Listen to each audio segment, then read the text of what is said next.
Hey guys, Toolman Tim here. Welcome back to the workshop where we create community, find freedom, promote preparedness, and share success. Back with another episode of the workshop podcast live on the beach. I hope you can hear me okay. We did some sound tests to make sure it works, but I figured I would come back, visit up with you, and see how everybody's doing. I thought we would do yet another random ramblings of a Canadian traveling in the US. So, anyway, how has everybody been? Everything seems pretty good on my end here. If you can hear me, pretty good. Babe, are you logged in to tell me?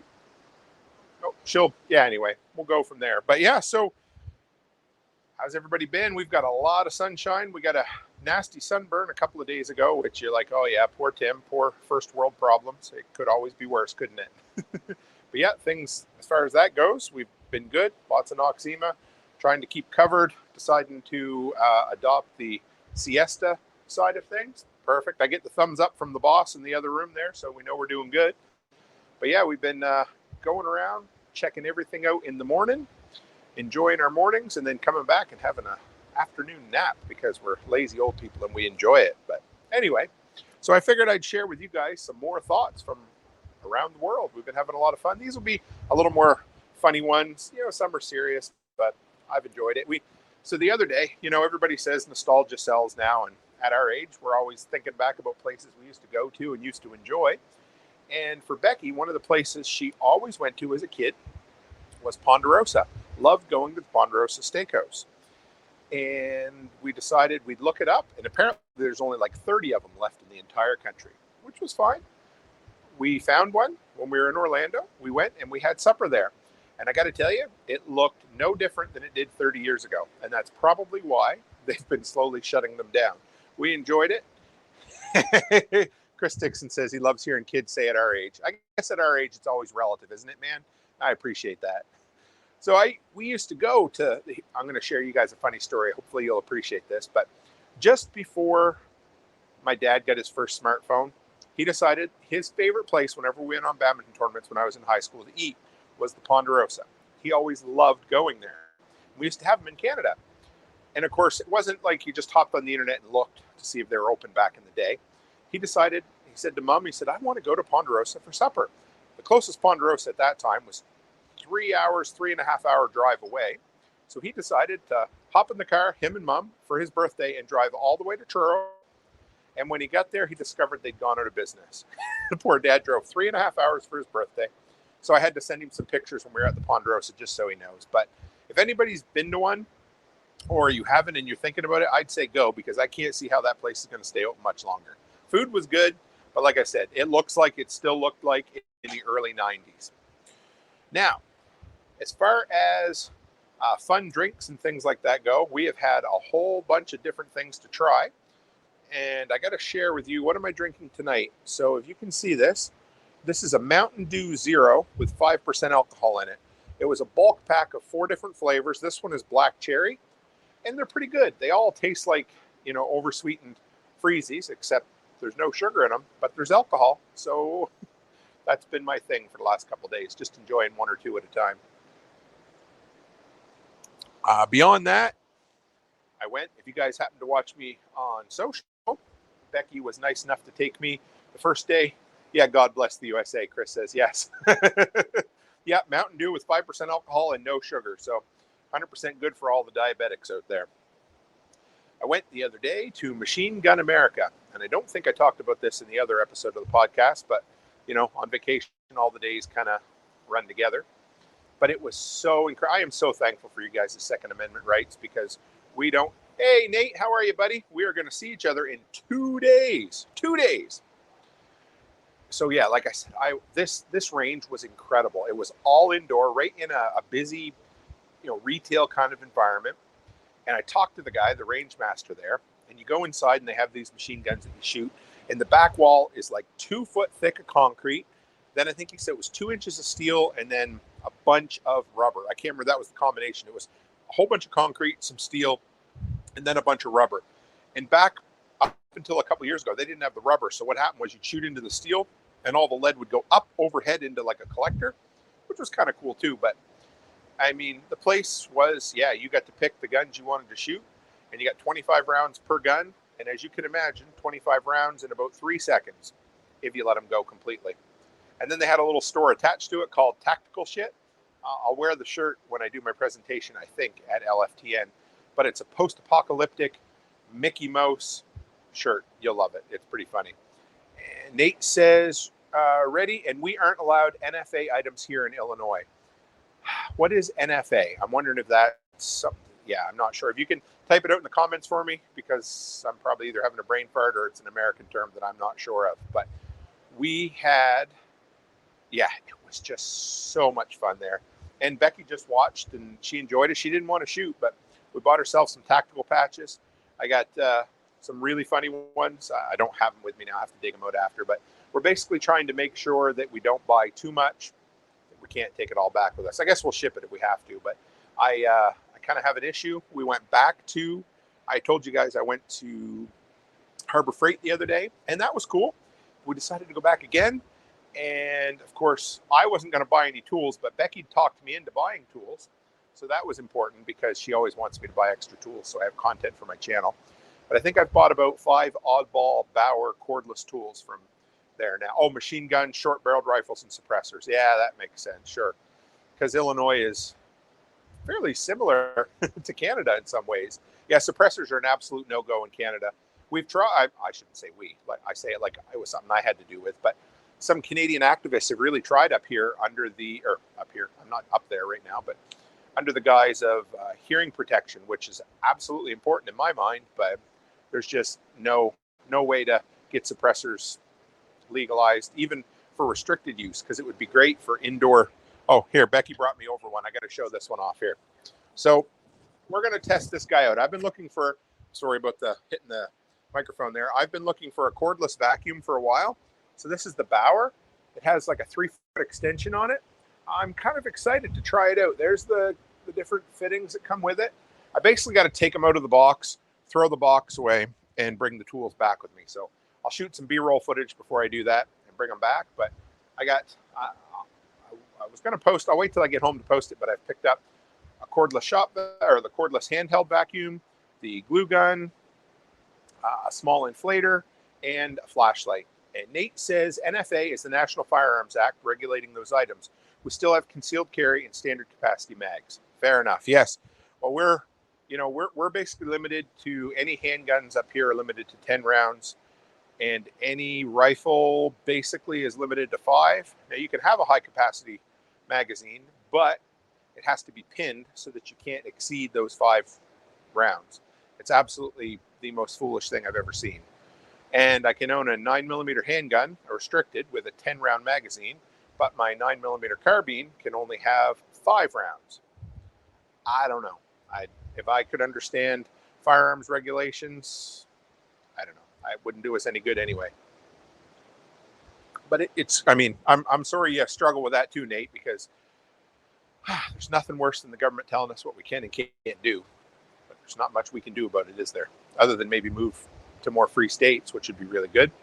And for anybody who's interested, I just got a notification that it's Preppers Live on PBN. So when we finish up here, if anybody wants to catch out some really cool content, looks like they're going to have Rick Austin on there tonight. James is. Rick Austin from Prepper Camp. He's going to be on talking, so you can check them out. Yes, Chris Dixon, Canadian laws do make me grit my teeth as well.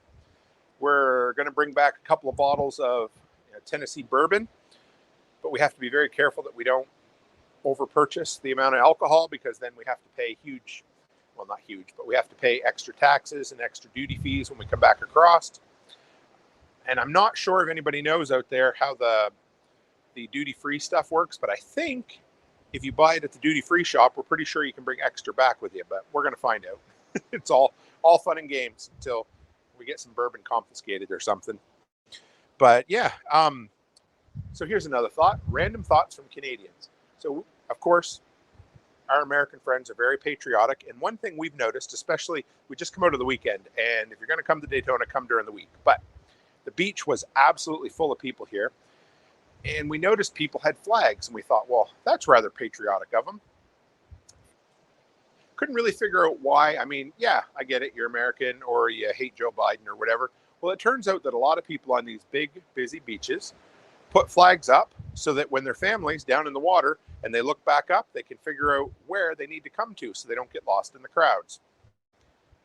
Didn't know that. Had to Google it to figure it out or to find out. But yes, also it's a way to show your political beliefs or things that you stick with. Now, another thing I got to mention, and this one's really funny because I've been asked quite often from my American counterparts, do you guys in Alberta, do you guys have people that have like crass and kind of nasty sayings on their vehicles and stuff? And I thought, well, yeah, we do. Like, we got the guys that have the set of balls hanging on the back of the truck and like fuck Trudeau and stuff. Well, I got to say that some of the stuff we've seen on the Florida trucks down here has absolutely taken the cake. I've seen a couple the other day that I won't even repeat on here, but they would make a sailor blush. So they were definitely a hard R-rated window decals on these trucks that I hadn't seen before. So yeah, we have them in Alberta, but I got to say that Florida man wins in this one. They were beyond, whatever. Anyway, it's not something I would probably let my daughter read. But yeah, we had a lot of fun. Now, I thought we had a lot of dollar stores in Canada, and we do. But which one is the Family Dollar, I believe? Or what was the dollar store we seen a lot of, babe? Family Dollar? Yeah, there's Family Dollar. And anyway, the dollar stores here are just everywhere. Dollar General, that's the one. Literally, it seems like they're on every single block. And I like that. It's cool. Whatever. It's funny because, yeah, we have a lot of dollar stores in Canada. Nothing like the dollar stores down here. It's great. Chris says, pretty sure liquor is limited to 1.5 liters per person. Yeah, that's what it is. So basically a 40 ouncer per person. So we could each bring back a 40 ouncer of some kind of hard liquor. But I was going to bring a few of these cans back for my son. We'll see. We'll see how much room we have. And Mac probably won't be watching this, but if he is, he'll know I spoiled the surprise because he's asked me 3 or 4 times, hey, Dad, have you found any weird Mountain Dew flavors yet? And I didn't want to tell him. So now it's live on the internet, and if he happens to see it, then I guess I got to bring him back some. So I wanted to tell you guys, I don't think I told you this little prepping story that I ran into the other day.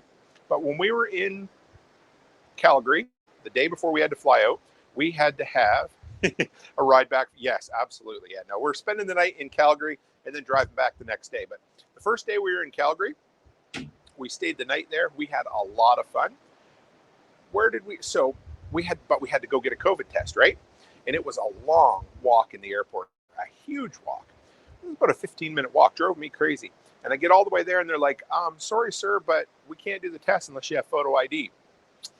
Pat in my pockets, left my wallet in the truck with all my photo ID. And I'm about to turn around and run back thinking, it's going to be a half-hour round trip to get out to the car and back. And Becky's like, your phone. So, of course, like I said, like I recommend everybody else to do, have a backup of all your important documents in an encrypted file folder on your Google Drive. So within a couple of minutes, you're like, oh, sure, yeah, photo will do. I brought up a photo of my passport, brought up a photo of my driver's license, and I was good to go, which was a huge help. However, it's been 2.5 years since I updated that file, and my passport photo had been expired, which was fine. They didn't care. And it's not like I could get into the country with a copy of my passport, but it was yet another small thing that saved my ass simply because I was a little bit prepared. Now, I panicked. Thank God I had Becky with me, and she's like, hey, just pull up your file. And they're like, yeah, we'll take it. No problem at all. So that was I really enjoyed that. That was really cool. Beyond that, this is a good one, guys. So this, for all you salespeople out there, if your conversation with a customer starts off with, my first few words are, this is not about a timeshare, I can guarantee you that whatever is going to come out of your mouth next is about a timeshare.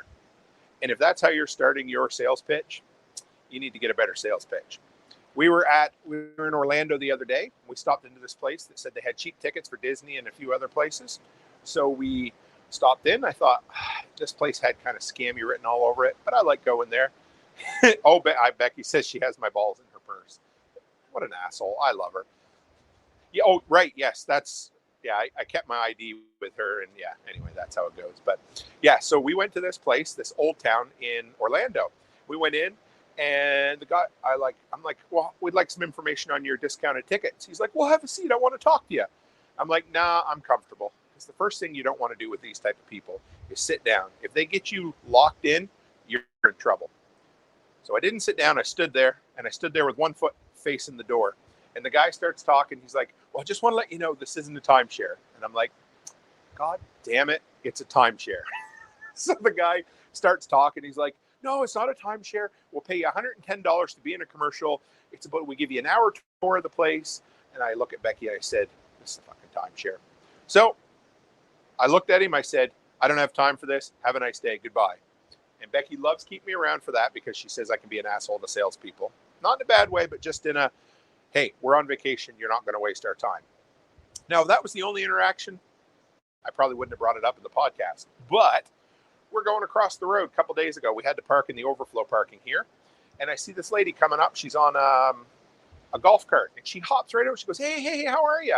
And I thought maybe we were parked in the wrong spot. She's going to come give me shit. So my dander was up already. First words out of her mouth were, this isn't a timeshare, but I'd like to chat with you. And I said, listen, lady, have a nice day. And we headed the other way. And I thought, like, there's got to be, I mean, if you want, all I can say is you've never traveled before and you're wondering about going to one of these timeshare presentations to get something free, it ain't worth it. I don't care what they offer to give you. It ain't worth it. We got roped into it the very first time we went to Las Vegas, and we thought, hey, this will be fun. We were going into the, I don't remember which hotel it was. We went in there, and they're like, hey, do you want to go on a timeshare? And I'm like, well, they said, we'll give you, I don't know what it was. It was like $100 gift certificate, free buffet, and we'll give you like, yeah, Becky, yeah. It's because Becky's too nice, and I love her, and I don't like to give her grief, but she is. She always sits there and listens to these people's sales pitches. We go to New York City, the Hare Krishnas jump right on her and try to put a bracelet on her wrist, and we go to Mexico, and as soon as we get her to the taxi, there's some lady on the corner trying to sell her stuff, and I'm like, honey, you got to be an asshole. Just keep walking. Don't make eye contact. Don't make body language in their general direction. Don't even sneeze toward them. Just keep walking. So yeah, anyway, we got stuck in this timeshare years ago, and it was miserable. It was almost like a soft kidnapping. They give us a call. They're like, okay, we're going to take you off to show you this property. We're going to give you a tour. We're going to give you some snacks. Then you got to sit down, listen to a presentation. And basically, they held us hostage for like an hour and a half, and you couldn't get your free gift until the very end. And then you had to sit down and have a one-on-one presentation with a salesperson. And I was trying to be as polite as I could because I'm like, you know what? I know you do this as a living, but it don't matter how much you talk to me. We ain't taking part in this timeshare, so just get it over with. And then they send you back to a hotel and they make you wait there for like a half an hour before. Oh, it was awful. So don't ever get roped into a timeshare, guys, if you can help it, because they are just, they got to be one of the sleaziest, slimiest kind of transactions you can ever be a part of. And they're not upfront with you at all about it. So yes, if you're looking to travel for the first time, don't ever take a timeshare. I'm telling you. Charlie Cole, we had a 3-day stay in Orlando for a 4-hour time presentation. They made us feel so guilty. Then they wanted to sell us another presentation. Yes, that's exactly it. We got, I think, again, they give us like a 3-night stay in Vegas, which you couldn't use for the time you were there. It had to be used down the road. But it was one of those 3-night stays that you had to buy one night to begin with, and it had to be at one of their specific resorts. It's and nice to have you, Charlie. I don't think I've seen you in here before, so it's very nice to have you. But they're miserable. Don't ever do it, guys. I'm sure some of those people work hard and that's their living, but like I said, it doesn't mean that I got to sit there and listen to them, because if once you get on that bus to go somewhere, because their first thing is they always want to take you away from the situation, and they know they see you and they're like, oh, they're fresh off the boat, they're new travelers here, so they're going to be uncomfortable and nervous to begin with. And if we can get them away from where they know, and then we can push the hard sales tactics on you, and then they want to push you into a small room and chat with you some more, all while dangling a carrot on a stick at the very end. Don't do it. Just awful. And I almost got really, really nasty with them because, but anyway, that was a few years ago. I've lived, I've learned. and I keep Becky away from them for the most part. We went to Dollar Tree. So here's another cool little, years ago, there was a guy I watched on YouTube. I believe his channel was called The Wolf Pit, and I'd forgotten all about it. Real cool guy. And he's an infirmed individual who was in a wheelchair, just a great personality. And his channel was to try the oddest foods that you'd ever find at dollar stores. So we went into a Dollar Tree the other day, and I've told you guys before, our stores were $1.25 at Dollar Tree. Now your guys's are, and ours have gone up to like $1.50 or whatever. But I thought it was kind of funny. Dollar Tree down here has a frozen food section. There's nothing like that in Canada because I don't think there's literally a food product they could buy for under $1.25 down there or up in Canada. So that was one of them small differences. It's always fun when you see the different things at different stores and different places. And yeah, I mean, did we try any of the food? No, because pretty much every time this guy would talk about the frozen food that he could get at the dollar stores, it was disgusting, unhealthy, and made from, I forget, it was some sort of 3-letter kind of acronym for like laminated proteins. It was basically a soy byproduct. But yeah, not healthy, but it kind of stuck out to me and thought it was kind of cool. Oh, yeah. So if any of you guys have ever been to Vegas before, you go into every single casino there, and every one of them has their own scent. We stayed at the Flamingo, and every time I smell whatever that air freshener perfume is, it always takes you right back to there.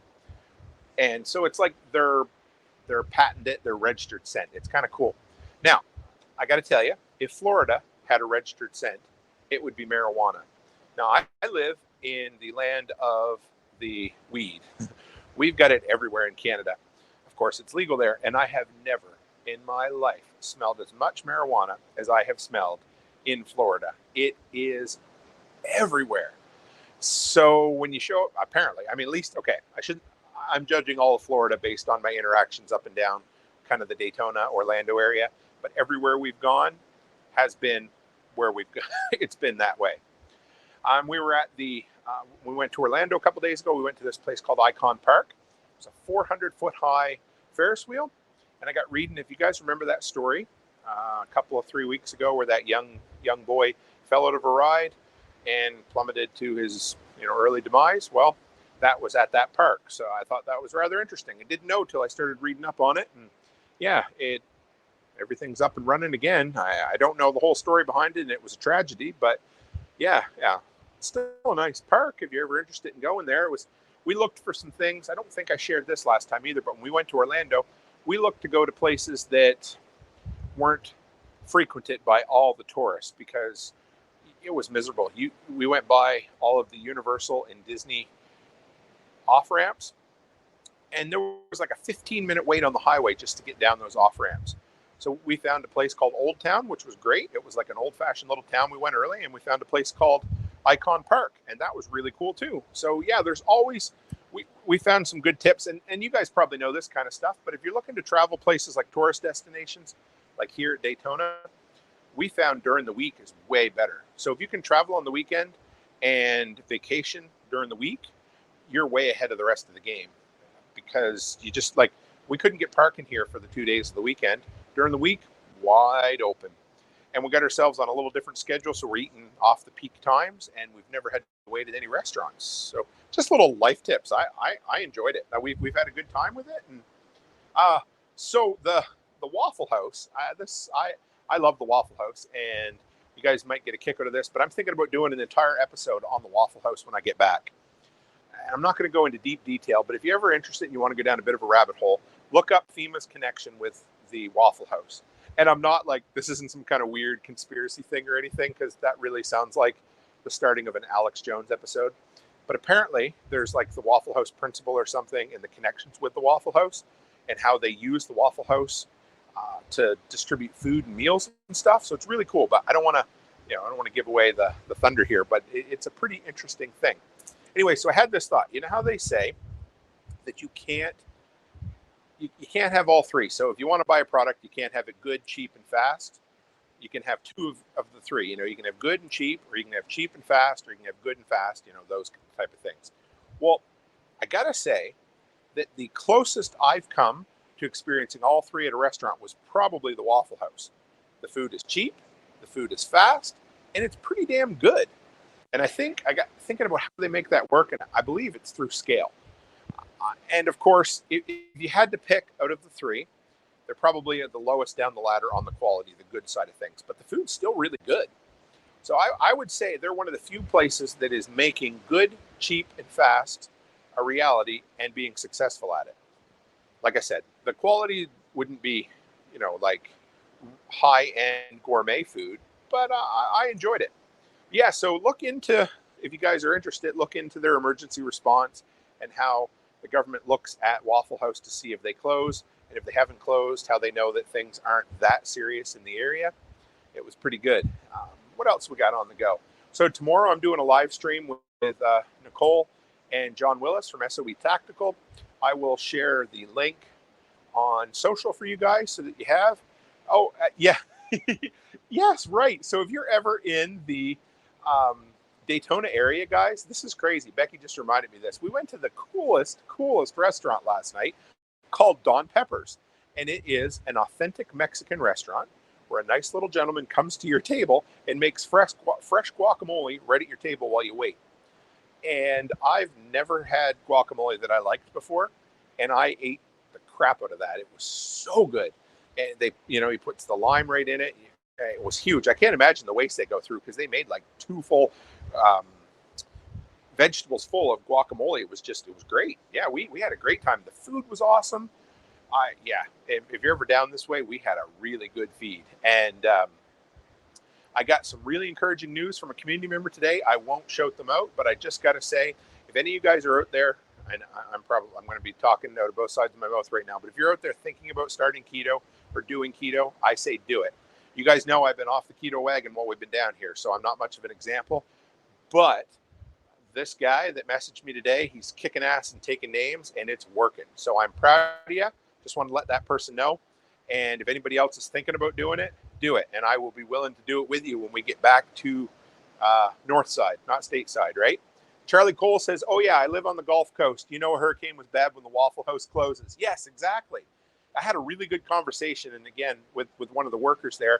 He's worked down here for quite a while, and he was the only worker that was working during a hurricane, and it was a really neat. He had a really interesting experience, and I love it down here. We've had a good time, but we are starting to get to the end where we're like, you know what? I mean, I say the end. We got another week till we fly home, but change is as good as a rest. And tomorrow is our last full day in Florida, and then we're going to spend Wednesday driving cross country again. We got about 1,000 kilometer. Would that be 600?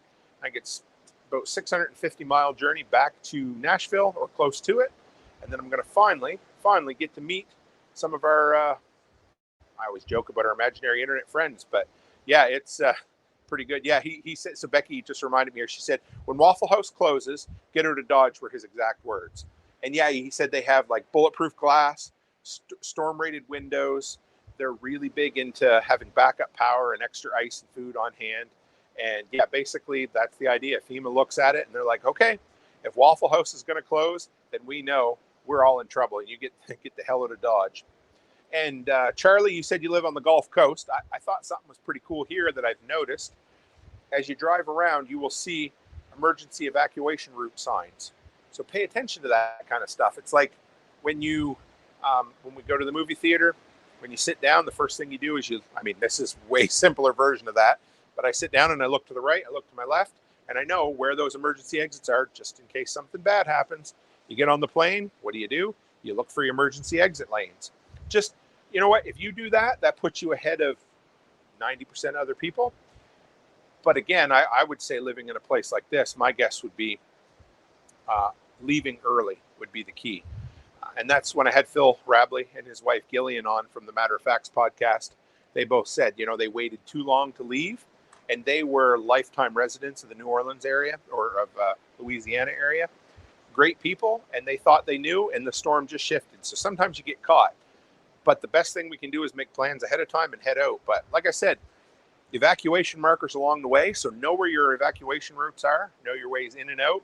Because I can imagine shit could get hairy here really quick. We went to the Daytona Pier today, and half of it's closed, and apparently it's closed indefinitely. I was talking to an elderly lady there at the candy shop. She said that the storm surge had damaged it to make it to the point where they don't feel safe letting people occupy it for any length of time. So it's basically closed down at this point. And she said, the stuff here is made well, but, with the heavy sandy soil and different things, it just makes it really hard for it to hold up to these long-term storms. It would be interesting to be down here during maybe a mild storm for sure, but I wouldn't want to be down here during a major one, that's for sure. Charlie Cole says, it's good where I am. There is one official route out. It helps to know all. Yeah, okay. So that's what I was going to talk about there. That's what I was thinking, Charlie.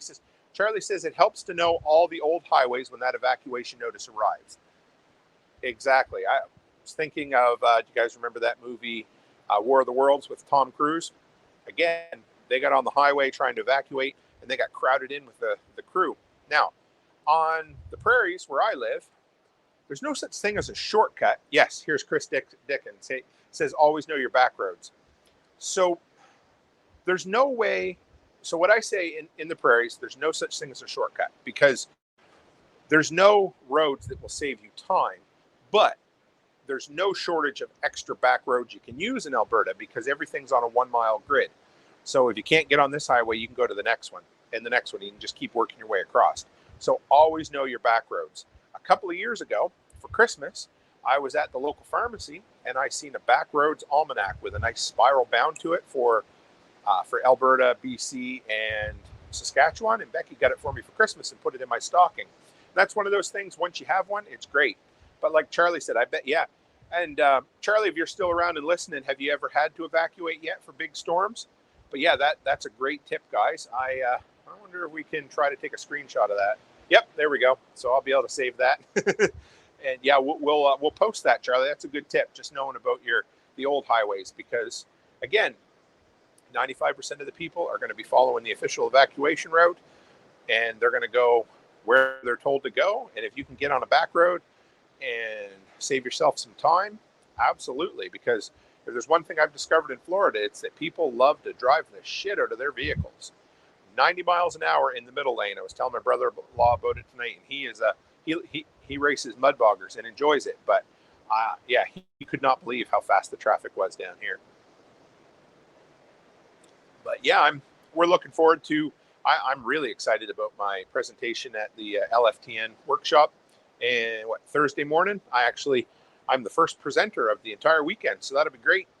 I'll get that done and over with early on, and then I can spend the rest of the time listening to other cool presenters. And what I'm really excited about is meeting everybody in person, and hopefully, being able to encourage some few people, because my topic is finding freedom through entrepreneurship. And I'm sure there'll be people there who are like, you know what? This is what I want to do. And if you're there listening, if you're on the podcast, I'm sure there'll be a copy of my presentation come out eventually. But if you're ever thinking about starting your own business, just send it along to me. I'll encourage you. There is nothing better in this world than the freedom that comes along with starting your own business. And I've done probably a couple dozen shows on it over the years so far, and I'll do more, because there is nothing that fits into the preparedness lifestyle better than having your own business and your own freedom that comes along with that. And one other cool thing, I got a notification yesterday or the day before that we just put up the 500th piece of content on the workshop YouTube channel. So in just over 2 years, I've done over 500 total videos, live streams, and podcasts. And I'm pretty proud of that. That's like 250 a year. That's definitely 5 per week easily. And I appreciate you guys listening. Absolutely. Charlie says, not yet. Hurricane Sally was the last big one. By the time it made it to major strength, it was too late to get out. The island shut down and evacuated, but the larger areas were sitting ducks. And you're still there, and hopefully everything has been safe and healthy for you. And there's only so much a person can do, but we're getting awfully close to hurricane season, aren't we? Now that I live in Alberta, I don't always think about it as much. I was kind of hoping to get Phil and his wife on a little closer to hurricane season, but maybe we'll do a replay of it, or maybe I'll get him back on, or maybe if there's other people out in the workshop community who are used to prepping for hurricanes, maybe we could do a roundtable discussion on it or something. I would love that because, even where I grew up on the East Coast on the Atlantic Ocean, in my entire lifetime, I think I only saw 2 actual rated hurricanes make landfall. By the time they got to Nova Scotia, they were usually either tropical storms or post-tropical storm depressions, that kind of stuff. So, did we have bad winds? Sure, we had bad winds, but we didn't get the full-on hurricanes like you guys do down here on the Gulf Coast quite as often. And so it made us, we had to prepare, but not like you guys do. So it would sure be, I would love to do maybe an episode or 2 or maybe a series in the preparedness end of things on exactly how to prepare for these storms, because they'll be coming again, I'm sure. And I can, every so often I look over here, I can see a few stars coming out. It's been good. Today was the first day on the water that we actually saw any sailboats. I got to tell you a couple other things. We've watched a lot of people fish off the beach since we've been here with zero luck. Haven't seen a soul pull a fish in. And I've seen probably a half dozen guys with their metal detectors. And the first time I seen it, I thought, oh, this is pretty cool. They're going to get something. And I've watched these guys walk the full length of what I can see on the beach here, day in and day out with metal detectors. I've never once seen them bend over and sift any sand. So they must do it for the passion of it, because they've been going and haven't found a single thing. I almost feel bad for them, but whatever you're into, whatever your hobby is. And speaking of hobbies, if you guys haven't checked out Chris Dixon's new video, he did a really cool, I don't want to spoil the whole thing, but check it out. Chris, if you've got the link, you can throw it up in the description here because it's hard on the mobile, but he just turned one of them. Do you guys remember about 10 years ago? No, probably closer to 15 now. All the rage was these, I want to call them vibrators, but that sounds kind of weird. But they were those pads you stood on, and they went like this really, really fast. And apparently they would cause you to lose weight and make you healthy. I don't know. I never knew anybody who succeeded with them. But they were so popular that we had places in my hometown where you'd actually pay like a monthly fee to go and stand on them damn machines. Anyway, of course, as soon as the fad wore out, they just sat and collected dust forever. Well, Chris got his hands on one the other day, and he turned it into I don't want to, what you call it, like I don't even know, like an aggregate machine, like you would put, basically to shine up metal parts. You put it in a bucket with rocks and it would vibrate. And it's a really cool, like a vibratory cleaner, I guess. There we go. That's the term I'm looking for. So if you guys are looking for some interesting projects, Chris has always got some cool things on the go there, and used an old solar controller and a bunch of other things. So check that out. And when I get back north side, we'll start into some new video content. We'll get back to the regular interviews, which will be great. And I'm looking forward to it. We had a gentleman that just joined the other day in the Telegram group who is a trained butcher. We're going to have him on the show coming up in maybe a month or 2 to talk about home animal butchery. I think that's the right term. So I'm really excited about that. And another thing, guys, anybody out there listening, if you have show ideas or guests you want to reach out to, holler at me. You can email me at therealtimcook@gmail.com, post them in the comments here, or send them to me through social, because I've got a list a mile long. Like I could do 5 episodes a week and keep us going for a long time, but I'd rather make sure it's stuff that you guys want. So send it along to me. And a quick follow-up, Angry American, his wife messaged me back on Facebook looking for some episodes of my podcast so they could listen to it to make sure that they're a fit. So I'm really, really hopeful that we will end up getting him on the show. We'll just keep pushing. I love reaching out to these guys. And, if you don't swing for the fences, you're never going to get a home run. But I just love interviewing interesting people on interesting topics about interesting things, because everybody has a story, and it's always a lot of fun. Well, guys, we've been 40 minutes, and I got another live stream tomorrow, and I'm going to continue to polish up my presentation, because I want it to be the best damn presentation it can be for everybody who's going to be there, who pays their hard-earned money and is willing to come down and listen to little old me speak, along with a whole bunch of much greater people than I am, which I'm excited about. And if you're out there and you're going to be at LFTN, come by and say hello, because I will be there. I'll have stickers too. If anybody wants stickers, let me know. I'll have them. I know Nate and Aaron will be there for sure. Can't wait to see them. And guys. Chris says, driving right now. Appreciate the shout out. Well, I will try to share his video on social one of these days, guys, if I remember. I hope I don't forget, Chris, and if I do, send it to me and I'll resend it for you. Anyway, guys, thanks for dropping in. We may have one more. I don't know. We'll see. I would love to do something live at LFTN. I will chat with some of my fellow content creators and see if we can do maybe a roundtable. No promises, but there will be tomorrow's live stream with John and Nicole. And we've got 2 more pre-recorded episodes coming out on Wednesday and Sunday next week as well. And guys, thank you. My listenership has actually gone up these 2 weeks while I've been gone so far. And it's thanks to you guys. So thank you. And guys, as always, stay happy, stay healthy, and have a great week.